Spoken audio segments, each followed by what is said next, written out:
Hi everyone, thanks for listening to another episode of Dogman Encounters Radio. I'm Vic Cundiff and I'll be your host for the show. If you've had a Dogman encounter of your own and would like to speak with me whether in private or on the show, please go to dogmanencounters.com and submit a report. I'd love to hear from you. Tonight's guest is Ken Deromedi. Ken, welcome to the show. Thanks, Vic, for having me. Oh, thanks for being here. Ken, please give us a brief bio on yourself. Well, my name's Ken Deromedi. I'm 33. I currently live in a small town of Ranchester, Wyoming, which is north central. I was born and raised in Wyoming and the surrounding areas. I spent some time up on the Crow Reservation ranching and been all over the U.S., but I always end up back home. I went to high school in Wyoming, and after that I went in the service in the Navy in 2004. In 2005, October 2005, I was medically discharged. I had Hodgkin's lymphoma, so this marks 12 years that I've been cancer-free, and married and got 3 kids, and life's good. Oh, I'd say it is. Congratulations on beating the lymphoma. Thank you. Oh, you're welcome. Before I start throwing questions at you, there's an element to your encounter that makes it different and a bit creepier than a lot of other encounters, in my opinion. The listeners will find out what I'm talking about when you tell us about what happened to you. We'll get into that later. You say you've always had an interest in werewolves. Did your encounter temper your enthusiasm about them? Within the last couple of years is when I really started thinking about what I encountered, if I actually encountered what I think I did. But I've always had an interest in werewolves and things of that nature. Speaking of things of that nature, you also became interested in learning more about skinwalkers at one point. What sparked your interest in them? Well, on my mom's side were Oglala, Sioux, and Cherokee, along with a bunch of other stuff. And growing up on the Crow Reservation and then moving down to New Mexico around 2007 and living on the Navajo Reservation down there, I've always had a sparking interest in native mythology, legends, stories, and things like that. Well, that makes sense. Yeah, there is a lot of lore about skinwalkers in that area, so I can understand why you would. You've got a love-hate relationship with the movie Silver Bullet. Why is that?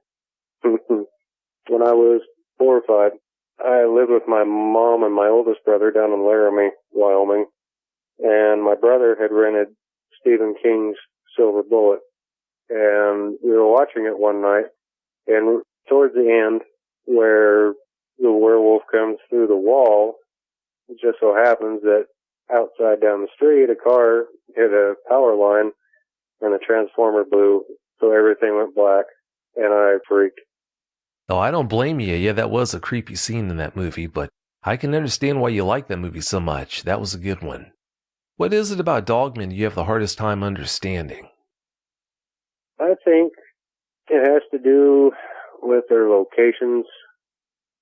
Like, you have so many encounters and such back east and down south and in the Midwest, and then some on the West Coast, California, Oregon, Washington, but you don't really hear of any in the Rocky Mountain region, like Montana, Wyoming, Idaho, Colorado, and it's just always been puzzling to me as to why you don't hear about them. I mean, unless it's because of the topography, the geography of the land, the mountains and whatnot. It might seem that way, but they're definitely there. Yeah, reports do come in from that area, but just not that many, it seems like. When you were 7, you were attacked by a dog. Did you develop a fear of dogs after that? No. I was leery about them. It's just because of what took place. Because I was down at my dad's when I was 7 or 8, and I was in a park, and it was an Alaskan Malamute, and I remember seeing the owner over talking to a friend of his. So I was petting the dog. I knew the dog, And I bent down to grab his leash to take him back to his owner, and everything went black. And when I came to, I was laying on the ground. I had puncture wounds in my neck, on the back of my head, and I mean, that was traumatic, but it never did make me afraid or leery of other dogs. I just learned to respect them more. I'm glad you're able to deal with that attack so well, but did that make it even harder to deal with your encounter? I wouldn't say it made it harder. I think that things happen for a reason, whether good or bad, and you just have to roll with what life gives you. Like I said, I don't think it really hindered my experience or anything of that nature. Well, that's good. As I'm sure you understand, for a lot of people that would have made your encounter a lot more difficult, but it's good to hear that you're able to deal with it so well. Before you tell us about your encounter, please tell us about the area where it happened. All right. Well, it was in the Four Corners region of New Mexico, a place called Punt Mesa, which is about, if I'm thinking right, it's 30 or 40 miles north of Farmington, New Mexico. And it's a high desert, a lot of sandstone formations, dry washes, basically desert topography, a lot of cedar, a lot of pinyon pine, tall sage, and if you can get to a high spot, you can see for probably 100 miles in each direction. It's beautiful scenery. Oh, it sounds beautiful. Why were you there? Well, each summer since probably 6 years old, I would go down to New Mexico, Farmington, to spend the summer with my dad. Because him and my mom divorced when I was 2. And we used to go on summer camping trips, whether it was for just a weekend or 4 or 5 days. We had Punt Mesa, where we would go, Cedar Springs, which is east of that, a little ways, where we would go up past Durango, Colorado. I see. All right, Ken, please tell us about your encounter. Give us every last detail that comes to mind. Well, I think I was 7 or 8, and my dad decided we were going to go up to Punt Mesa for the weekend, one night camp out. It was Saturday, I do believe. So we loaded up the pickup and headed up that way, and we were just looking around for a couple 2-track roads, leading off to some select spots that my dad had looked over since he was a field tech for Amoco production. So we drove around just having a grand time. Saw a couple of really nice bull elks. And then we finally found what we thought was the ideal spot and decided to make camp. The sun started going down, so we got a fire going and ate supper and just talked for a little while after. And rolled out our bedrolls and hunkered down for the night. And my dad was on the south side of me, across the fire, so I was on the north side. And things seemed to go perfectly fine. It was clear skies, all the stars in the world right there at your fingertips. And probably, I'd say it was around 2 or 3, if not a little earlier. I was on my left side. Actually, it would have been my right, facing towards my dad in my sleeping bag.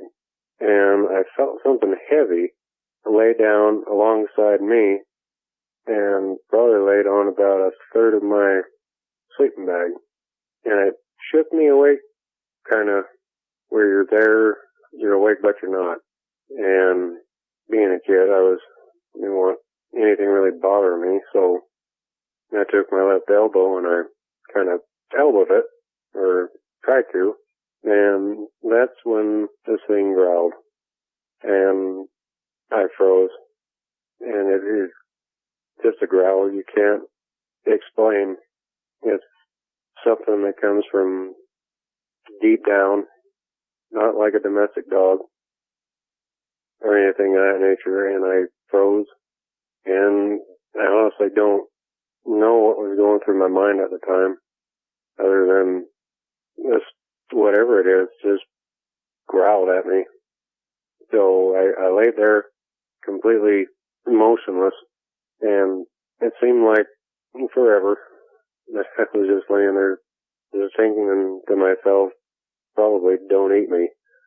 And just as the sun was coming up, about 4:30, is when I flew out of that bag, and there was nothing there except for some ungodly big dog prints. You say the dog prints were ungodly big. Did you ever measure them, or if not, how big do you think they were? At the time, I didn't think to measure them, but I would say they were about as big as a man's hand if you spread your fingers out. So from the pinky to the thumb, and from the bottom of the palm to the tip of the pointer, that's how big I think they were. Well, being an outdoorsman like you are, I don't need to tell you of all people that that's way too big to be a wolf. No, I've seen wolf tracks, I've seen grizzly tracks, black bear, mountain lion, moose, elk. I mean, I've been in the forest, mountains, and out in the boonies since before I could walk. My granddad was a government trapper here in Wyoming, so I always went out with him checking traps and snares, and he taught me how to differentiate different prints and whatnot. So I know for a fact that it wasn't a timber wolf. They definitely weren't bear prints you were looking at. Definitely not. They were canine. Like, I've got a German boxer. He's a year old and already weighs close to 90 pounds. He's got some big feet, and they were a lot bigger than that. They had the dog pad, canine toes with the claws, and the sand just looked like a giant dog print. Did the claws seem to be in proportion to the prints, or were they disproportionately large? They were in proportion, from what I remember. They weren't overly large as far as the difference between the print and the claw mark itself. This is just a really, really big canine print. Well, I've got to give it to you, Ken. Most kids that age, they would have fallen apart. You handled that awfully well. I'd like to think I did. I mean, I assume that at that time I was trying to distinguish in my mind how big this thing was. But at the time, my dad was there, so I felt a sense of safety. So I wasn't screaming or crying or bawling my eyes out. I've never been that type of person. I'm the type that will run to danger when others are running away. It's just who I am. Well, like I said, you've got a strong constitution to handle it the way you did. From what you felt and heard that night when it lay down behind you, how big do you think it might have been? From the weight, when it laid down, because it took up about lengthwise, from the foot of my sleeping bag up, it took up about 2/3 to the whole bag in length. And since I didn't see the animal, I couldn't give you a height, but weight-wise, I'd probably say 250, 300 pounds. I mean, it was heavy. It was uncomfortable. Oh, I'm sure it must have been. Do you have any theories on why it laid down next to you that night? I thought about that, and the only conclusion I can think of is either it was just tired or took a break, or it was because it was on that path on the 2-track road doing whatever it is it was doing, saw that there was a fire or embers, and it was a warm place to lay down. So if it laid down on your bag, it was just inches away from you when it made that growling sound. Exactly. Whew. It doesn't get much worse than that. Do you think that experience would have been harder for you to get over if you had turned around and seen a dogman right behind you, or did not seeing it make it harder to deal with? I think had I seen it, I would have freaked. I think I would have started screaming and hollering and kicking and punching, and I definitely think the outcome would have been the total opposite of what it was. Yeah, I wouldn't be surprised if it had. Thank goodness it all played out the way it did then. You didn't tell your dad about that experience until this year. Why'd you wait so long? It was my dad. I mean, I didn't know at the time, but he's had his fair share of experiences, paranormal-wise and such, but I didn't know that. He was usually pretty no games, down to the point, black and white type, so I thought that if I had told him that he would have just brushed it off as, oh, you were having a nightmare or just a really bad dream, and then he probably would have left it at that. So I just kept my mouth shut, and we were talking about some experiences a couple months ago that we both had, and I finally opened up about that. And the funny thing is he actually asked me, why didn't you tell me? I didn't know about that. So I explained to him why, and he kind of got the gist of it as to why I didn't say anything at all. Yeah, if he was no nonsense like that, I don't blame you for waiting to tell him. Did he seem to be able to tell that something traumatic had happened to you when he saw you the next morning? I think he could have read a certain amount of distress in my face, and I'm pretty sure I acted oddly off of however I usually acted then. Other than that, those would be the only signs that he would have been able to pick up on. Yeah, parents are funny like that. He might have known something was going on, but he never let on about that. It's hard to know and hard to say. How would you describe your ability to deal with that experience now? Do you have any lingering hang-ups? I usually tend to stay in a tent, or if it's there, I'll stay in a camper if we're out and about or in the back of a pickup. As far as sleeping on the ground, not so much. It's just that feeling of not having security or feeling protected unless I have a sidearm, and from listening to previous episodes and whatnot, it either has to be a really big firearm or it ain't gonna work. Yeah, an experience like that would cure anyone from wanting to sleep under the stars on the ground ever again, so I can understand your reluctance to do that. After you had your encounter, have you ever had the impression another dogman was near? I've had the impression that I was being watched, or just that nagging feeling, or sixth sense, or whatever you want to call it, of just there was a presence, there was something there, and you kind of wanted to know what it was, but then again you didn't. That kind of feeling. But like the old saying goes, curiosity killed the cat. So I'd usually try to brush it off and not really pay attention to it. But as far as dogmen go, I got the feeling that like it once or twice, maybe 3 times since that encounter, I had the feeling something big was out there watching me, but just staying out of sight. Well, I'm glad when you had those feelings about being watched, Dogman didn't step out of the shadows and remove all doubt. Thank goodness. That makes 2 of us. Yeah, I understand. In 2008 or 2009, a woman shared an experience that she had with you. What did she tell you about her experience? This is a friend of mine down in the township of Kirtland, New Mexico. Her and her sister own a roadside restaurant there. And I started going there to eat supper on an occasion, maybe once or twice a week when I lived in Kirtland. And we started talking about paranormal things and things that were out of the ordinary, plus, the Navajo belief of skinwalkers and whatnot, since we're on the Navajo reservation. And she told me about an instance where she was delivering food in a van, I think it was, out to either a school or something of that nature out towards Shiprock, New Mexico, which is west of Kirtland.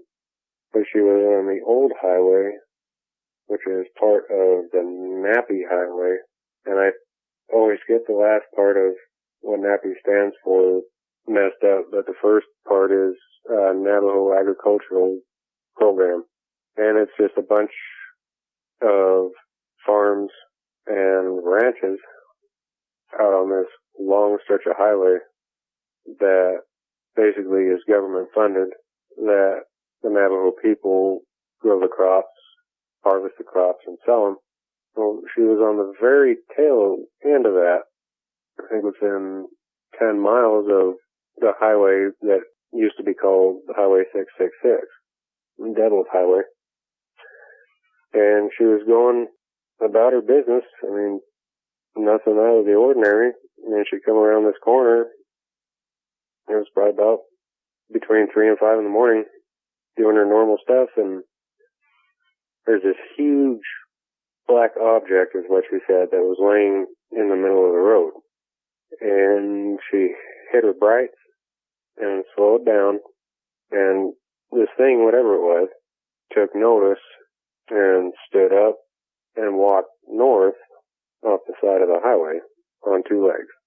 And she didn't say in great detail what it was, but I remember her saying that this thing walked bipedally, the way a human would walk, forward, bent knees, but it was just massive. She said it was probably 8 or 9 feet tall, jet black. She didn't say as to whether she saw ears or facial features. She said it just walked off the highway and scared the out of her. And she got to Shiprock as fast as she could possibly go without wrecking. Yeah, that sounds to me like she saw a Sasquatch that night, not a Dogman, but I guess we'll never know for sure. It might have been a Type 3. The chances of that, though, as I'm sure you understand, are pretty remote. More than likely it was just a Sasquatch. Yeah, there's quite a few things it could have been since it was on the reservation itself, and that's a pretty dark place as far as encounters of all sorts of different beings go. Yeah, I've heard more than one Native American say that the reservation's a dangerous place to be at night. It is. It's a creepy place. I mean, there's quite a few instances where I wouldn't drive at night unless I had to go to a friend's house or something. And then a few years back, while I was still down there, I recalled a taping of Navajo cops, something about what they call the Crown Point Howler, and they supposedly got video footage of its eyes. So I thought to myself, yep, that ain't happening. No, I ain't messing with anything like that. I don't blame ya. Actually, I saw that show on the Crown Point Howler. It was pretty creepy, and like you said, yeah, you could see some eyes back in this cave staring at the camera. You couldn't tell what it was, but it didn't look like anything I'd want to go in there and be with inside that cave, I can tell you that. I totally agree. In 2010, your brother seems to have had an encounter of his own. What's the story behind his experience? Well, my brother John, he's 3 years younger than me, and he's living in Pinedale, Wyoming, which is on the west side of South Pass, about, as the crow flies, I think 45 to 60 miles north of South Pass. That's after you get to Parson and make the right. And it's about 75 or 80 miles south of Jackson Hole. So it's out in the middle of nowhere, and I believe it's the largest county here in Wyoming, Sublette County. And he was driving down one of the county roads about 1:30 in the morning. He was on his way back home from visiting with his girlfriend. And from what he told me, is he caught a glimpse of something clearing a fence. It was on an incline, and it ran down into the borrow ditch, and started running alongside his pickup. And he said it kept pace with him, like it was just either trying to frighten him or trying to, in a sense, race him, mess with him a bit.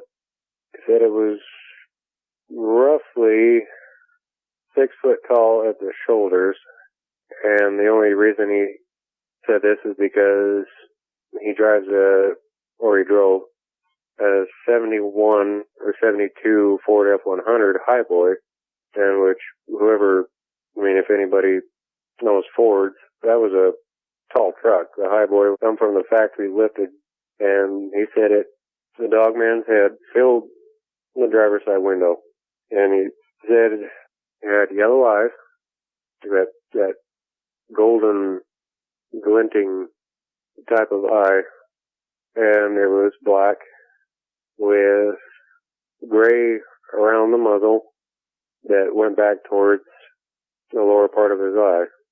And it was kind of funny to me, but he said his tongue was hanging out like he was actually putting forth effort to keep pace with him. He said he was doing about 35 miles an hour, and it wasn't looking in the cab or around the cab. Every time it looked in the cab, it was looking at him, directly at him. And I talked to him the other day about it, asking him for more details and whatnot, if he had any odd feelings and such. And he's like, yeah, I was freaked out. He's like, I looked down at my speedometer, saw I was doing 35, 40 miles an hour. It's like, no, this can't be happening. So he stomped on it, and it gradually started backing off. And I think he said he was finally at about 50, 55 miles an hour when he started losing the Dogman in the mirror. Yeah, that's not the kind of experience that's easy to deal with.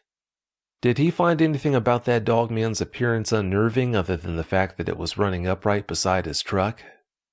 Yeah, the fact that it was there, that he'd never seen anything like it before in his life.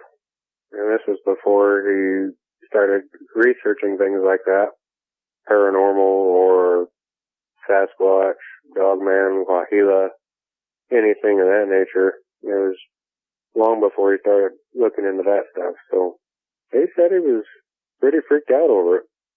Oh, I'm sure he was. You go from one moment not knowing dogmen exist, and just moments later you've got a full education on the fact that they do. Yeah, that's going to shake pretty much anyone up. How much work have you put into learning about dogmen, considering the fact you seemingly had one lay down right behind you? I always knew that something was out there. That was canine. Just since, watching Silver Bullet and The Howling and things like that, I always knew that they had to have some sort of truth. Hollywood didn't make it up. But I really didn't get into searching and researching till the last, I'd say 2 or 3 years. It's just after my brother, had reiterated what had happened with him, I started looking more into it, seeing what I could find, going online, watching YouTube videos, and then attempting to find books, but really not coming up with anything in this area. And then finally, within the last, I think it was a couple months ago, is when I was looking up Dogman videos or caught on tape or something like that. And that's when your page showed up, so I started listening to your episodes, and I find them really rewarding, and the information, and as far as like the types, location, just learning somewhat of their habits, what they like to do to people, and things like that. Well, I'm so glad you found out about the show. Yeah, I can only imagine what it must be like for an eyewitness to go from one moment, not knowing about all these other eyewitnesses out there who have had experiences with them, to the next moment, finding out that there's an actual show where eyewitness after eyewitness comes on and talks about their experiences. Yeah, it was pretty mind-blowing. Like I said, my brother and I were talking about it just last night, and he made a really good point. I was talking to him about why there weren't as many encounters talked about here in Wyoming And he said, for every one report that's made, there's 2 to 3 that go unmentioned. Oh, it's a lot more than that. What you hear in the show is just the tip of the iceberg. Have you been researching them to try and help yourself feel better about the fact they exist, or just to sate your interest in them? I'm trying to distinguish fact from fiction. Werewolves, I know, or I shouldn't say I know, but I'm pretty sure probably 90% that they are non-existent. I believe that dogmen are real. There's nothing says that they're not. I mean, why would anybody want to fabricate a story about them, It just doesn't make sense unless they're looking for attention. But there's a billion other things that they could do to bring attention upon themselves, so. Well, it's unfortunate, but unfortunately some people do fabricate stories. It really is a shame because it really hurts the people who actually have these experiences. It is though, some people, they just lie for whatever reason, and there's not much we can do about that. One of your uncles told you about an encounter he had in 2003. What did he tell you about his experience? Well, my uncle, Wayne, he worked for a company called Western Gas out of Gillette, Wyoming. It's about 2 hours from where I'm from. And he said, it was 2003, that he was out checking well locations, and I do believe it was in the fall, like late fall, and he was in between compressor locations or well locations, and he spotted something 300 or 400 yards out, and he said whatever it was massive. So he sat there in between locations, and he just kept watching this thing get closer and closer, and it wasn't coming at him. I mean, it wasn't coming at him directly. It was walking towards his general area, but it was also angled away to where it was walking up a draw, which is where runoff has come off a hill and made a miniature canyon, to say. It was about 100 yards before it started actually changing direction to go up into this draw. And he said it had shorter legs in the back, huge legs in the front. So basically it was sloped like a hyena. It was brown body that went to black socks or black feet, and it had a ridge of hair running down from the base of its skull, about 2/3 of its back. And it got me to thinking, so I got on his computer and pulled up an aardwolf from Africa and showed him the picture. He's like, that is freakishly accurate, but just make them 3 or 4 times bigger than that, and that's what you got. And I asked him about it. I asked him if it made any moves toward him or anything. He said, no, I didn't pay any attention to him. It just went on its merry way up the draw, and that's the last he saw of it. Did you ever get the impression that it didn't know he was there until it made that direction change and headed up the draw? That I can recall, other than he said it knew that the truck was there, but he couldn't tell if it knew that he was there. After he had that experience, did he swear off going back into the woods, or did he continue going out there? No, he went through that location many, many, many times. It was just part of his route to check compressor locations or well locations, make sure everything was running operational. He definitely doesn't scare easily, does he? No, he didn't. He was about 6'6", 6'7", about 300 pounds. So he really didn't have a whole lot to be scared of. Except dogmen. Yeah. Yeah, I'd say. Do you know if you're the only person he shared that story with? He might might have told my cousin, his boy, but he never did mention it to me, and neither has my cousin. He hasn't said anything to me about it. I see. You, a friend of yours, and your younger brother had a little more excitement than you bargained for late one night. Please tell us what happened to you.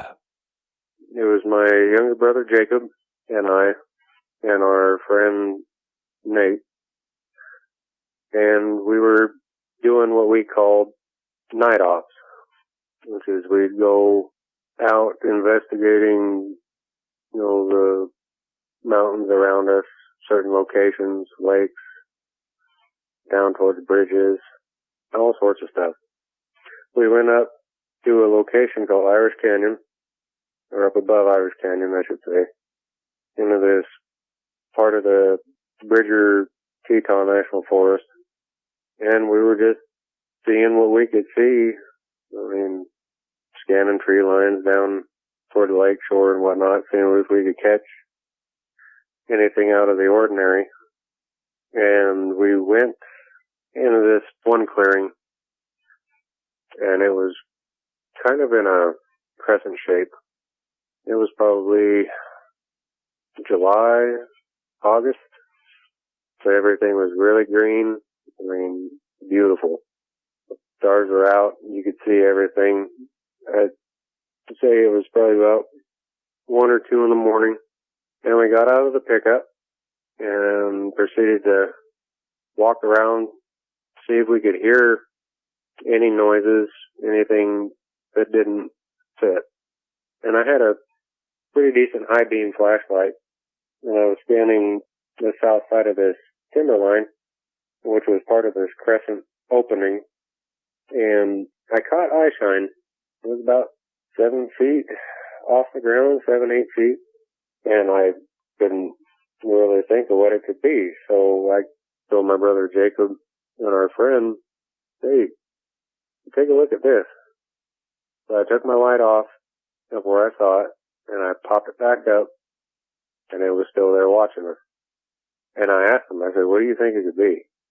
And now that I'm recounting this, I remember there was no sound, no crickets, nothing, no frogs. And that's about the time we all three drew our sidearms and backed our way back up into the truck, and we got out of there. Not to say it was definitely a dogman you were dealing with that night, but I'm noticing a recurring theme here. How disturbing do you find it that you and so many people you know have had run-ins with them? I find it pretty odd. I mean, out of anybody, why would they pick my family? Unless we're just cursed with bad luck or something. I mean, there's no logical explanation for it as far as I can see. It's just, I think, location. We just so happen to be at the wrong spot at the right time, I guess. Well, it works out that way sometimes. Some families, they just seem to have encounter after encounter with them. How interested are your brothers in finding out more about dogmen? Since I started researching them, it seems as though it's picked up their interest. I mean, all three of us have been researching all sorts of cryptids and things that go bump in the night. But since I've started myself looking into it deeper and deeper and remembering these experiences that my brother and a friend of mine in New Mexico told me and the one I had, it's starting to pick up more or less. It sure seems that way. Your brother John's come across quite a few three-toed tracks. Do you think any of those might have been left by dogmen? I think so. Because I've been listening to your episodes and whatnot, and in a few of them there's instances where they found three-toed tracks in an area that dogmen supposedly inhabit. So I wouldn't cross them off the list just yet.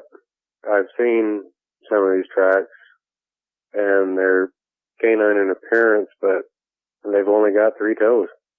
Or at least 3 toes that are leaving an impression. Doesn't make much sense that they'd have 3 toes instead of 4, but it's fairly common. Yeah, it's kind of puzzling to me, too. Yeah, it doesn't make much sense. Well, it's about time for us to get out of here, Ken, but before we do you have any closing comments you'd like to share? I'd say, this is a personal feeling, if people that are interested in looking for dogmen and things of that nature, if they're interested in looking for them, be careful. I mean, go with your brothers or whatever if they have an interest, and just be safe, because whatever's out there, whether dogmen or Sasquatch or anything like that, if they want to be found, they will be. If they don't, they won't. And chances are, if you run into a dogman, you're going to regret it. Oh, there's no doubt about that. Well, thanks again so much for your time, Ken. I really appreciate it. Have a great night. You too. Thank you. Bye. Bye. If you've had a dogman encounter of your own and would like to speak with me, whether in private or on the show, please go to dogmanencounters.com and submit a report. I'd love to hear from you.